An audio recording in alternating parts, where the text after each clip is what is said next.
The crux of brand strategy is this. At the end of the day, your brand belongs to your consumers. Once your retail business puts its messaging out into the world, your end users are free to interpret it for themselves, and they may arrive at conflicting or unexpected conclusions.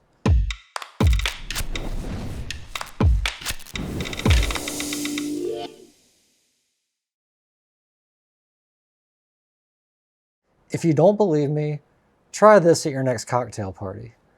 Ask a diverse group of people to explain in their own words the purpose of a bathroom exhaust fan. Chances are, males in the group will reply that bathroom fans exist to remove excess moisture from the air. They save the paint and fixtures from being damaged by shower steam, and they prevent mold. Females, on the other hand, might have a totally different response. In our research, we found a unique benefit for these consumers. Put simply, it covers up noise. Digging deeper, we found this segment of the market to be more private about what's going on in the bathroom, and they recognize bathroom exhaust fans more functionally as a tool that emits useful white noise. So as for removing moisture from the air, wallpaper be damned. When your audience is split on the nature of their personal connection to your brand, you have decisions to make. Do you make your messaging intentionally vague so no segment feels excluded? Do you address each cluster of prospects individually through separate marketing campaigns? Or do you make sacrifices and get laser focused on one segment at the expense of others? Don't mistake an intimate understanding of your brand with an intimate understanding of your prime prospect. Simply put, if you don't do your research, you probably aren't hitting the nail on the head. Don't assume that you intuitively know who your prime prospect is. Without consistent inspection and analysis, your audience can actually reimagine or repurpose your brand without you realizing it. After all, your brand isn't what you say you are, it's what they say you are. Here are a few of our favorite case studies of brands with lessons to teach us about studying your end users and adjusting your marketing strategy when prime prospects change, end users diverge, or an unintended audience comes out of nowhere. A classic tale of end-user confusion features a popular outdoor gear company. Ever since it first launched, this brand's messaging had a clear and consistent focus on sustainability and global health initiatives, and they leaned into these values hard. It really was who they were and why they existed. While the brand wasn't inherently political in any way, it was fundamentally progressive. This company saw itself as a brand for socially conscious adventurers, people who want to explore and care for the planet and place a high value on health and wellness. This company stocked its products in retail locations that served this consumer archetype and made itself concept clear in its marketing materials. Images of hikers, humanitarians, van campers, and intrepid world travelers form the backbone of its visual content. When this outdoor gear brand conducted an audit of its incoming web traffic, it made a surprising discovery. Approximately half of its end users discovered the brand not because they were in search of sustainable sporting equipment, but because they were readying themselves for the end of the world. The company had a sizable following in the doomsday prepper community. Doomsday preppers are typically very politically conservative, and their interest in outdoor survival equipment centers on anticipating civil unrest or a theological apocalypse rather than packing for leisure travel. Though nothing in the company's messaging addressed this segment of buyers, they stumbled onto the brand independently, likely while in search of quality, affordable alternatives to brands that targeted preppers deliberately. Although it benefited from unanticipated popularity with another segment of end users, the essence of the brand was something else entirely. Ultimately, the brand chose to prioritize its existing messaging to avoid confusing its audience with an out-of-character expansion. Let's break it down. Firstly, this story highlights the importance of consistent data gathering. If the company hadn't made an effort to track and analyze relevant metrics, it may not have noticed a surprising alternative connection that so many end users had with its brand. The second, equally important takeaway lies in this company's response to its findings. The brand recognized that it had value for end users who are interested in disaster preparedness, but it avoided diluting or splitting its narrative by overtly pursuing the doomsday prepper market. Brands who discover an unexpected audience or an unintended use for their product can support diverse e-commerce traffic through the use of hashtags and SEO without changing their messaging or abandoning the prime prospect. Explore options for giving a nod to secondary segments of end users without fundamentally altering your brand. Let's talk about another case. World War I gave us more than the Treaty of Versailles and a collection of Ernest Hemingway novels. It's also the unlikely origin story of modern menstrual products. In 1917, wounded soldiers on the Western Front were in desperate need of sterile bandages. Cotton, the preferred material of wartime doctors and nurses, had become scarce and difficult to source. Necessity became the mother of invention. Kimberly-Clark Co. introduced Cellucotton to the war effort.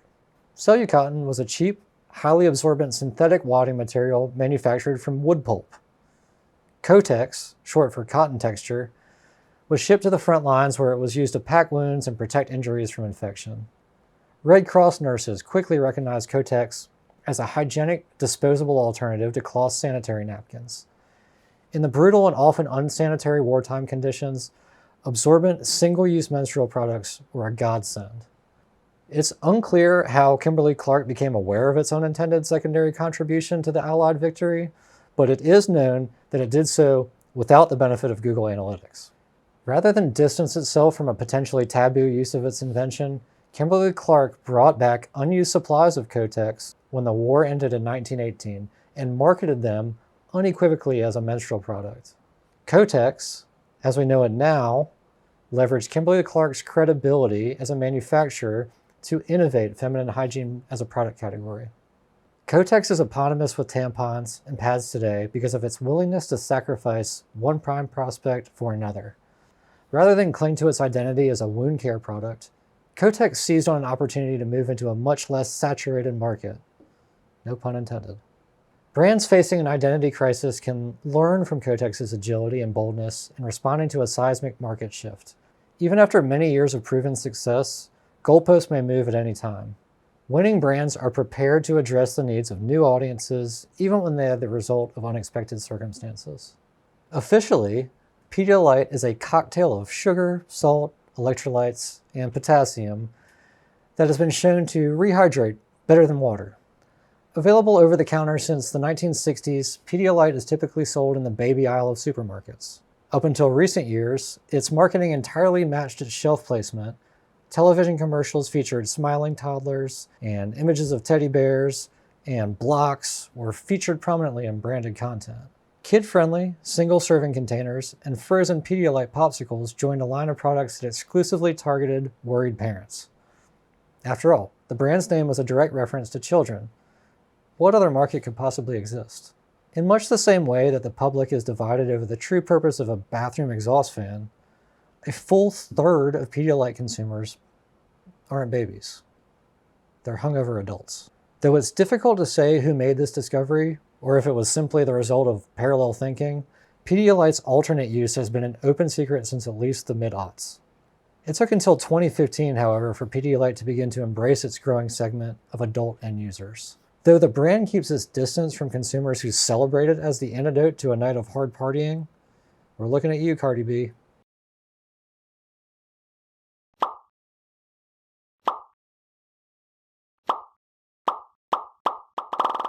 It has taken steps to reposition itself as beneficial to both children and adults in need of hydration.